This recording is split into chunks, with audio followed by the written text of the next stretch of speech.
Suudaan ayaa la wareegtay gacan ku haynta inta badan dhul ay ku eedeysay inay hore uga qabsadeen dad Ethiopian oo ku yaalay xuduudda labada dal, waxaana sidaasi sheegay wasiirka warfaafinta ee wadanka Suudaan. Labadan dal ayaa waxa u dhaxeeyay muran selka ku haya dhul beereed ku yaala magaalada Al-Fashqa oo ku dhex taala xuduudda caalamiga ee la aqoonsan yahay ee Suudaan. Hase yeeshee asal ahaan ay degan yihiin dad beeraley oo Ethiopian. deegaanka ayaa waxa dhawaanahanba ka dhacay isku dhacyo u dhaxeeyay ciidamada Suudaan iyo Ethiopia, iyadoo labada dhinac midba midka kale ku eedeynayo inuu rabshadaha isagu bilaabay. Labadan dal ayaa horaantii toddobaadkan wada hadal ku yeeshay magaalada Khartoum ee caasimadda wadanka Suudaan.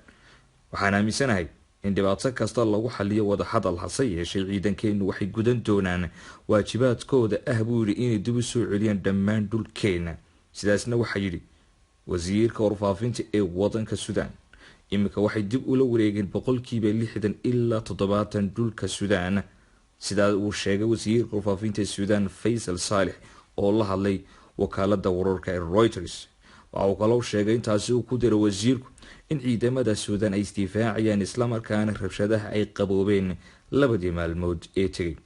warbixinada sirdoonka Suudaan ay soo ururiyeen bur waxay xaqiijinayaan diyaar garowga tababarka iyo hubaynta ciidankana soo wareebay inaysan ahayn maleeshiyo balse ay ahaayeen ciidan caadi ah, sida uu sheegay Faisal Salih.